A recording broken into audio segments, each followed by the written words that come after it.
Naidin Nur. Alhamdulillah nahmaduhu wa nasta'inuhu wa nastaghfiruh wa na'udzu billahi min shururi anfusina wa sayyiati a'malina may yahdihillahu fala mudilla lahu wa may yudlil fala hadiya lahu asyhadu an la ilaha illallah wahdahu la syarika lahu al-malikul haqqul mubin wa asyhadu anna muhammadan 'abduhu wa rasuluh al-mab'uts rahmatan lil alamin. Allahumma shalli ala sayyidina Muhammad wa ala ali sayyidina Muhammad kama shallaita ala sayyidina Ibrahim wa ala ali sayyidina Ibrahim innaka Hamidum Majid. Amma ba'du. Bapak Ibu yang saya muliakan, alhamdulillah kita bersyukur kepada Allah Subhanahu wa taala atas nikmat yang telah diberikan kepada kita sehingga kita dapat berkumpul dalam acara yang mulia, yaitu acara silaturahim. Tentunya dalam keadaan sehat walafiat. Sebelumnya saya mohon maaf yang tak terhingga, karena status saya sebenarnya bukan Ustadz Pak. Pangapunten ingkang kathah apabila ada kesalahan. Karena saya tidak mempunyai background Ustadz. Saya pernah mengenyam pondok pesantren, itu pun hanya 6 tahun di pondokannya Mbak Safira. Jadi sangat krisis sekali tentang ilmu agama dibandingkan dengan panjenengan semua yang betul-betul lama sekali menghadapi lika-liku kehidupan, banyak ilmu agama yang panjenengan dapat. Jadi bukan saya memberikan nasihat, bukan Pak. Jadi ini dalam artian dalam acara belighuani walau ayat, sampaikanlah walaupun hanya 1 ayat Pak. Karena saya ini merupakan makhluk yang hina Pak. Saya merupakan manusia yang hina, banyak sekali dosa, karena Allah masih menutup aib saya. Apabila aib saya dibuka Pak, dan apabila aib itu berbau, beraroma, misalnya tempat ini akan busuk dengan aroma dosa-dosa saya. Karena rahmat Allah masih menutup aib saya. Jadi apabila nanti penyampaian saya ada kekurangan, ya itulah memang kekurangan saya, karena memang keterbatasan ilmu saya. Tapi kata pepatah Arab, undur makola wala tandur makola. Lihatlah apa yang disampaikan, jangan melihat siapa yang menyampaikan. Meskipun ada seorang begal sekalipun, ada pencuri sekalipun, ada perampok sekalipun, apabila yang dia sampaikan itu baik Pak, kita ambil. Nah, sama juga apabila ada seorang ulama sekalipun, apabila menyeru kepada keburukan, nah tentunya tidak dapat kita tiru. Jadi sebelum saya sampaikan beberapa hal, saya ingin menyampaikan bahwasanya unzur makola wala tandur makola. Lihatlah apa yang disampaikan, jangan melihat siapa yang menyampaikan. Kalau panjenengan melihat siapa yang menyampaikan, apalah anak kapan, kan seperti itu. Jadi pangapunten ingkang kata, apabila nanti penyampaian saya ada yang salah, karena itu memang kelemahan saya. Bapak Ibu yang dimuliakan Allah Subhanahu wa taala, mungkin saya duduk di sini berawal dari kemarin Pak, pada waktu sholat Idul Fitri. Kebetulan saya panitia sholat Id di lapangan Mangli Pak. Dan khotib yang akan kami tunjuk pada waktu itu kebetulan Profesor Aminullah. Beliaunya tidak bisa hadir karena sudah disewa, di booking, dipakai oleh Lumajang. Dengan keterbatasan waktu, akhirnya saling pilih siapa yang bisa. Nah, prinsip saya, khairun nasi anfa'uhum linnas, sebaik-baik manusia adalah siapa dia yang bermanfaat untuk orang lain. Nah, karena teman-teman menganggap saya ini pernah mondok, bismillah, ya sudah, saya nggak mikir panjang lebar. Toh yang saya sampaikan tidak menyeru kepada keburukan, toh yang saya sampaikan tidak mengajak kepada peperangan. Bismillah, saya siap. Jadi seperti itu Pak. Akan tetapi yang saya bayangkan, ngomong di depan umum Pak, tentunya membutuhkan sesuatu yang benar-benar ekstra. Karena kalau kita salah ngomong sedikit saja, otomatis banyak orang yang mencela, apalagi di lapangan. Bisa dihitung jumlahnya ratusan orang dengan basic pendidikan yang bermacam-macam. Ada yang S1, S2, S3, ada yang ulama, bermacam-macam kalangan. Jadi tentunya membutuhkan kehati-hatian dalam menyampaikan. Sehingga yang saya andalkan, saya mempunyai jimat, Pak. Jimat dalam hidup saya ini adalah ibu saya. Ibu saya. Saya kalau sakit saya itu nggak parah, saya nggak ke dokter. Saya minta doa ibu saya, Pak. Karena semua orang mempunyai metode masing-masing. Kalau saya pribadi, jimat saya itu adalah ibu saya, Pak. Jadi kembali ke pembahasan saya tadi, akhirnya saya telepon ibu saya. Bagaimana ini? Kebetulan teman-teman panitia kok tiba-tiba menunjuk saya. Namanya seorang ibu, Pak. Seorang ibu kalau anaknya anggaplah diorangkan seperti itu, pasti bangga, Pak. Pasti bangga. Sehingga bismillah sama Umi didoakan. Lah itu menambah keyakinan saya, Pak. Wah, ibu saya saja sudah mau mendoakan. Nah, ini Tuhan saya di dunia, ibu saya. Akhirnya bismillah. Lah, pada waktu malam takbir, yang namanya demam panggung sudah mulai terasa. Apalagi sudah setelah subuh, ya Allah, apa ini keputusan saya ini konyol ya sepertinya. Karena saya akan ngomong di depan masyarakat yang notabene itu bukan masyarakat biasa. Notabene mereka semua berpendidikan. Karena Mangli merupakan ada di kecamatan kota. Jadi itu pun daerah kampus. Jadi apa keputusan saya ini konyol atau tidak? Ya bismillah, karena ibu saya, Pak. Tapi gemetar, Pak. Gemetar, akhirnya bismillah sudah. Saya telepon lagi, Pak, ibu saya, Pak. Nih, Umi, saya ini kok tiba-tiba gemetar ini karena mau ngomong di depan umum. Sudah bismillah, didoakan sama Umi. Gue cuma ngomong. Jadi saya buang rasa takut, Pak. Bismillah. Saya lihat, saya masuk lapangan Mangli, mobil-mobil indah, mobil-mobil mewah ada di sana, Pak. Ya Allah, terus campur aduk sudah. Ya tadi saya karena yakin ibu saya, Pak, bismillahnya sudah bismillah. Akhirnya pada waktu saya menjadi imam di sana, kemudian saya ngisi khutbah di sana. Lalu pada waktu saya ngisi khutbah, saya tiba-tiba nangis, Pak. Dengan materi saya nangis sendiri, Pak. Otomatis jemaah semua banyak yang nangis. Nah, dengan seperti itu, Pak Ali ini kok kepingin katanya, ngisi di acara reuni. Awalnya rumah saya nggak cocok, tapi karena khairunnasian kaulinas, ya bismillah. Terima kasih Bapak atas tempat yang sudah disediakan. Sekali lagi, dalam hidup saya yang berharga adalah seorang ibu, Pak. Ada kisah yang mana di kisah ini tidak terlalu lama, Pak.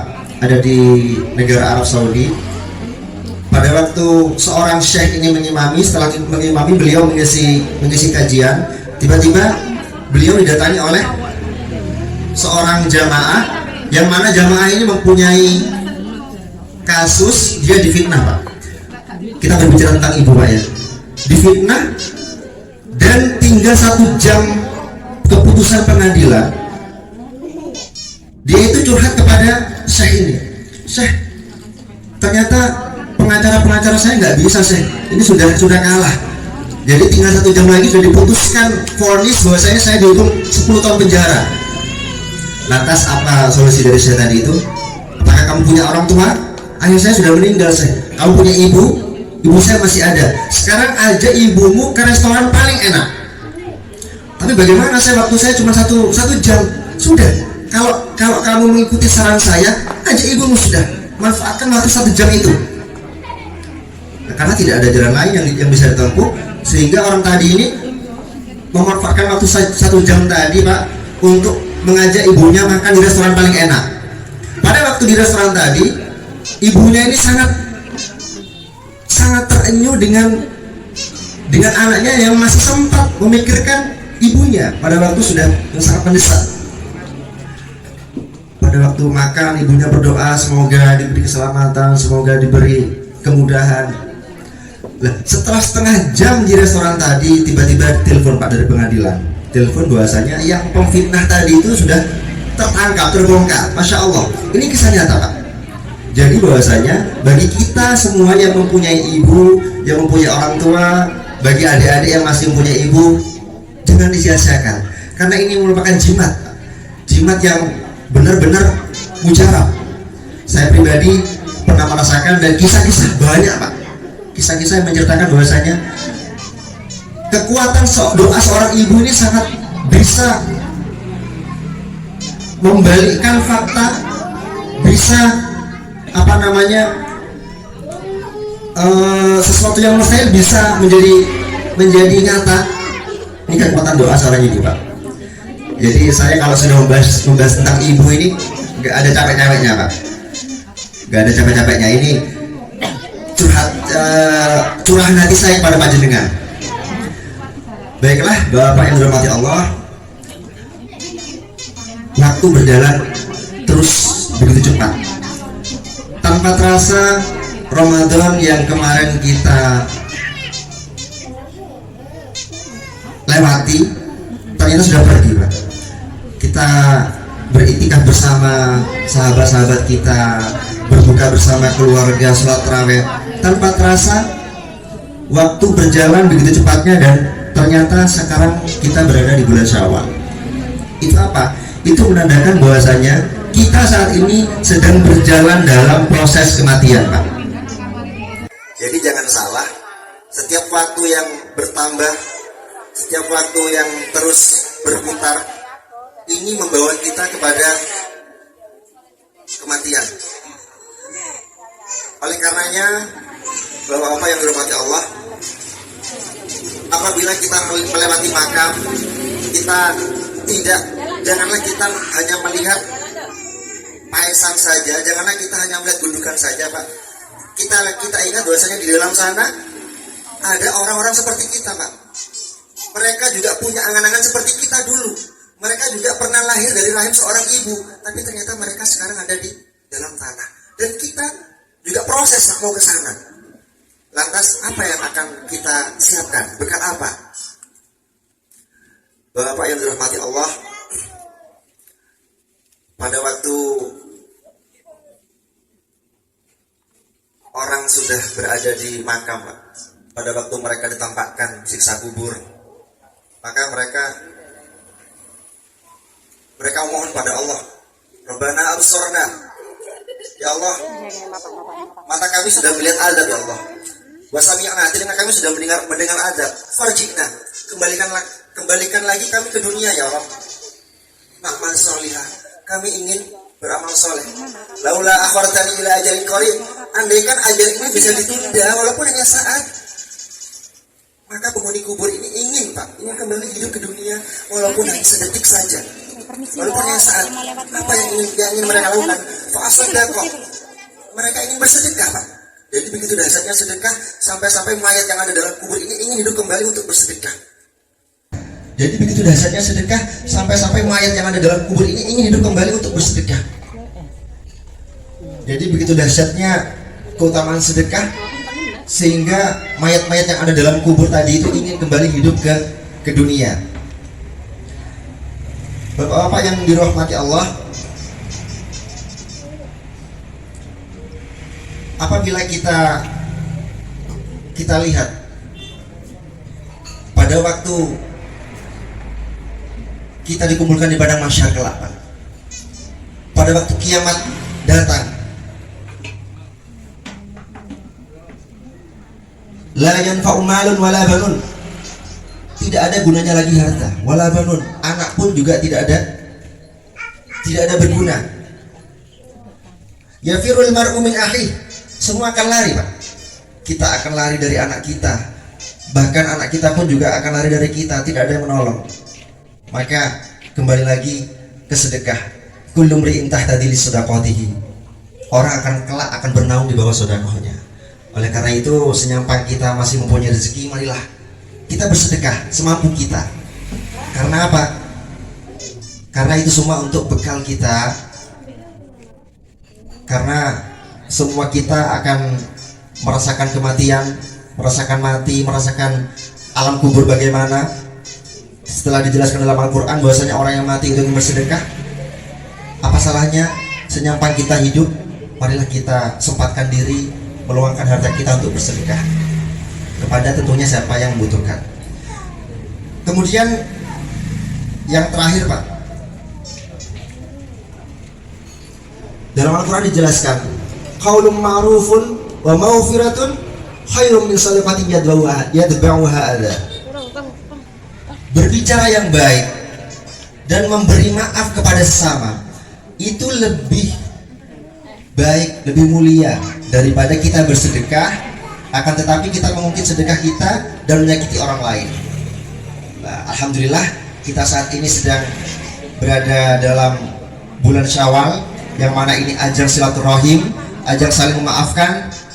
Apabila kita tidak bersedekah, tidak mampu bersedekah, ini adalah momen kita, momen kita untuk saling memaafkan kepada saudara kita yang mungkin bersalah kepada kita, karena ini merupakan sesuatu yang berharga bagi kita. La yadkhulul jannata qati'un, tidak akan masuk surga orang yang memutuskan tali silaturahim. Memang terkadang kalau kita berbicara watak Pak, watak kadang ada yang ngomong watak itu susah dirubah. Kalau sudah sakit hati ya sudah. Kalau kadang macam-macam orang ini ada tiga Pak. Ada yang dia ini nggak mau meskipun orang minta maaf sudah nggak mau. Ada yang kedua, ada orang yang nunggu Pak. Kalau dia, loh saya yang lebih tua, kalau dia minta maaf ke saya baru saya maafkan. Kalau dia mau ngomong ke saya baru saya mau ngomong. Ini karakter yang kedua Pak. Ada yang ketiga, dia tidak pandang bulu, mau dia lebih tua, mau dia lebih muda, dia selalu memberikan maaf. Jadi ini tergantung kita termasuk golongan yang mana. Intinya katanya hadis tadi, la yadkhulul jannata qati'un, tidak akan masuk surga orang yang memutuskan tali silaturahim. Dalam hadis lain dijelaskan, may yu'minu billahi wal yawmil akhir falyukrim dhaifahu. Barang siapa yang beriman kepada Allah dan hari akhir, setidaknya dia menghormati tamunya. Nah, jadi kan pada waktu Syawal ini Pak, banyak tamu. Ini kesempatan kita untuk menghormati tamu kita. Karena dulu pada zaman Rasulullah, ketika sahabat tidak mempunyai sajian, tapi dia hanya mempunyai satu roti, dan satu roti ini diberikan kepada tamu Pak. Akan tetapi untuk mengelabui Rasulullah, dia ke belakang rumah, dia ambil piring seakan-akan dia makan.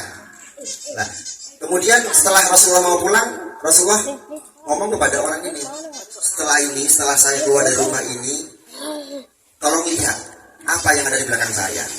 Kemudian setelah Rasulullah keluar dari rumah sahabat tadi itu, ternyata banyak binatang-binatang beracun Pak, semacam kalajengking, ular, binatang-binatang berbisa yang keluar dari rumah itu. Nah, ini menandakan bahasanya kalau ada tamu yang datang ke rumah kita, ini membawa rahmat dan mengeluarkan bala-bala yang ada di keluarga kita Pak. Oleh karena itu, falyukrim dhaifahu, marilah kita hormati tamu. Kemudian yang kedua, may yu'minu billahi wal yawmil akhir falyasil khairan falyasil rahimah. Barang siapa yang beriman pada Allah dan hari akhir, maka setidaknya dia menyambung tali silaturahim. Seperti yang saya sampaikan tadi, apa salahnya kita memberi maaf kepada saudara kita tanpa harus memandang tua dan muda, karena itu sudah anjuran Rasulullah. Dan yang terakhir, yang ketiga, may yu'minu billahi wal yawmil akhir falyakul khairan aw liyasmut. Barang siapa yang beriman pada Allah dan hari akhir, falyakul khairan, maka dia setidaknya berbicara yang baik, aw liyasmut, atau diam Pak. Karena kebanyakan kebiasaan orang-orang kita Pak, kalau sudah ngobrol, kalau sudah kumpul, biasanya yang kita bahas itu musuh kita, rival kita. Jadi kadang kita menggunjing, yaitu ini merupakan anjuran Rasulullah, kul khairan aw liyasmut. Karena kalau kita banyak berbicara, terkadang itu kepleset Pak, kepleset ngomong. Jadi lebih baik diam. Oleh karena itu, jamaah bapak-bapak yang dimuliakan Allah, mungkin ini yang dapat saya sampaikan. Sekali lagi saya mohon maaf Pak, bukan niat saya untuk menasihati panjenengan. Saya hanya menyampaikan apa yang ada di otak saya. Sekali lagi, undur makola wala tandur makola. Kurang lebihnya mohon maaf. Assalamualaikum warahmatullahi wabarakatuh. Alhamdulillahirrahmanirrahim. Terima kasih kepada Ustaz Robi Hidayah Hasan atas segala pencerahannya. Semoga kita selalu diberi petunjuk, dan dengan adanya halal bihalal keluarga besar Haji Ahmad Hasan Rais ini, kita selalu dapat mempererat tali silaturahim antar keluarga.